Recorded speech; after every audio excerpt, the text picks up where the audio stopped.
ဟာဟဲ့လူခင်ဗျားဗျာကြည့်ရတာငပြင်းလိုပဲလဲနေတယ်ငါးပြားနဲ့သေးနဲ့နည်းနည်းပါကျိုးသားပေါ့ငါမများရအောင်အခု9000တကောင်မှမမိသေးနေပေါင်းခင်ဗျားဘူးလေကျွန်တော်ကစီးပွားရေးတစ်ပါးတရားဗျာဒီမှာစိတ်ရှုပ်လို့ခဏအပန်းလာပြေးတာခင်ဗျားအကြံဉာဏ်တွေပဲလို့ပြောကျွန်တော်ပေးလို့ရတယ်အကြံဉာဏ်လောက်အောင်ပါအကြံဉာဏ်နံပါတ်1ချက်ကခင်ဗျားစီလိုအိပ်ပြီးတော့ငါးမြရောခင်ဗျားမီးဖို့ရှိမှာမဟုတ်နံပါတ်2ချက်ကဒီကန်းအရန်သေးတယ်ခင်ဗျားငါးမြမီးချင်လို့ရှိရင်ပိုက်ဖို့အကြီးဝယ်ထောင်းတစ်ခုသွားလို့ရှိရင်ပိုက်ကုန်နဲ့ဖန်အဲ့ဒါဆိုငါးမြကြီးခင်ဗျားရလိမ့်မယ်အဲ့လောက်ငါးမြကြီးပြီးတော့ကျွန်တော်ဘာလုပ်အောင်အဲ့လိုရတော့ခင်ဗျားဈေးမှာတက်ရောက်ပတ်စံအများကြီးရမှာပေါ့ဗျာကဲအဲ့ဒီပတ်စံတွေအများကြီးရတော့ကျွန်တော်ဘာလုပ်အောင်အဲ့လိုပတ်စံအများကြီးရတော့ခင်ဗျားလီတစ်စီးဝယ်ပြီးပိုက်ကုန်တွေအများကြီးထားပြီးငါးတွေအများကြီးခင်ဗျားထပ်မိမယ်ကဲအဲ့ဒီငါးတွေရတော့ဘာလို့အောင်ဟာခင်ဗျားတကယ်ငစားပဲတွေ့ရအောင်ပတ်စံအများကြီးထည့်ရမယ်အဲ့ဒါတွေနဲ့ခင်ဗျားလုံကောင်းကိုထက်ချစ်ခင်ဗျားဝန်ထမ်းတွေထားလိုက်ထားကြလို့ရှိရင်တို့အလုံးမှာလွတ်ထားလိုက်ပြောလို့ရှိရင်ခင်ဗျားအေးအေးချင်းသမီးရမှာခင်ဗျားအေးအေးချင်းနားယူရတယ်ဗျာအခုတော့ကျွန်တော်ဘယ်လိုနေရလို့လဲအေးအေးဆေးပဲနေရတာမဟုတ်ဘူးလားဒါစားနေအဲ့ဒါပေမဲ့မတူးလေဗျာခင်ဗျားအင်ကြီးအကောင်းသားတွေ brand တွေဝယ်လို့ရတာမဟုတ်ဘူးဒီအင်ကြီးကကျွန်တော်မေကျွန်တော်8000နဲ့ပဲဝယ်ပေးတဲ့အင်ကြီးကျွန်တော်အရန်တန်ဖိုးထားတဲ့အင်ကြီး LV နဲ့လည်းမလဲနိုင်ဘူး Gucci နဲ့လည်းမလဲနိုင်ဘူးသဘောပေါက်လားခင်ဗျာကဲအင်ကြီးထားပါတော့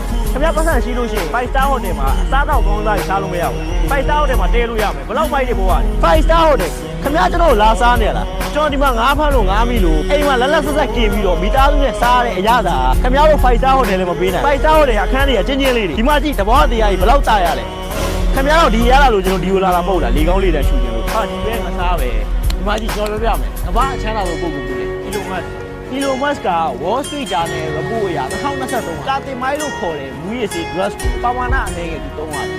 ။ဘာဖြစ်လဲဆိုတော့သူ့မှာ depression အနေနဲ့အဲ့လောက်ချမ်းသာတဲ့ပုံကူကသူ့မှာ depression ဝင်စရာဘာအကြောင်းရှိလဲ။ Elon Musk ရဲ့သမီးအသက်16နှစ်ပြည့်ရတယ် Elon Musk ရဲ့သမီးခွဲနေပဲဆိုတော့ဆုံးဖြတ်တယ်။အဲ့လောက်ချမ်းသာတာနေရတယ်။ဖေးနဲ့ဘာလို့ခွဲနေလဲ။ Elon Musk မိန်းမ2ယောက်ယူတယ်။မိန်းမ2ယောက်လုံးခွဲတယ်။ဘာလို့လဲ။ Elon Musk တွေမဟုတ်ဘူး။ကမ္ဘာအချမ်းသာဆုံးကို10ယောက်မှာ6ယောက်လောက်ကအခုအိမ်အောင်ခွဲနေတယ်။အဲ့ထဲမှာ Jeff Bezos တို့ Bill Gates တို့လည်းပါတယ်။သူတို့ကကမ္ဘာအချမ်းသာဆုံးပုံကူပတ်စံထားရနေရတော့မရှိဘူး။ဒါဆိုသူတို့ဘာလို့မပြောတာ။သူတို့မိသားစုတွေကဘာလို့မပြောလို့သူတို့နဲ့ဝေးနေနေတာ။ခင်ဗျားတခုတော့မှတ်ထားဗျာ။ကျွန်တော်ခင်ဗျားတို့တစ်ထေးတွေလောက်တော့ကျွန်တော်မသိဘူး။ဒါပေမဲ့ကျွန်တော်သိရတစ်ခုရှိတယ်။ပတ်စံနဲ့အိမ်တော့ဝယ်လို့ရတယ်။ခင်ဗျားမိသားစုဘယ်တော့မှဝယ်လို့မရဘူး။ပတ်စံနဲ့ခင်ဗျားအဲ့ရအကောင်းစားတွေဝယ်လို့ရတယ်။ဒါပေမဲ့အဲ့ချင်းနဲ့စိတ်ကိုခင်ဗျားဝယ်လို့မရဘူး။ပတ်စံနဲ့ခင်ဗျားကမ္ဘာပေါ်မှာဈေးအကြီးဆုံးအရသာအကောင်းဆုံးစားစရာတွေခင်ဗျားဝယ်လို့ရတယ်။ဒါပေမဲ့စားခြင်းနဲ့စိတ်ကိုတော့ခင်ဗျားဝယ်လို့မရဘူး။ပတ်စံနဲ့ခင်ဗျားနားရီအကောင်းစားတွေဝယ်လို့ရတယ်။ဒါပေမဲ့အချိန်ကိုခင်ဗျားဘယ်တော့မှဝယ်လို့မရဘူး။ပတ်စံအများကြီးချမ်းသာတဲ့လူတွေထဲမှာစိတ်ကြစေးတွေအိမ်ဆေးတွေတောင်းနေရတဲ့လူတွေတပုံကြီးပဲအများကြီးပဲအဲ့ဒါခင်ဗျားသိလားဒါနဲ့နေပါဦးခင်ဗျားအဲ့ဒါတွေဘယ်လိုသိတာဘာလဲခင်ဗျားကျွန်တော်အထင်သေးတာလားကျွန်တော်လည်းဘွဲရပညာလက်တစ်ယောက်ပဲဗျာဒီမှာအဲ့လိုမျိုးရိုးရိုးရှင်းရှင်းဘွားကိုထက်တန်းချင်လို့ဒီလိုဘွားနဲ့နေနေတ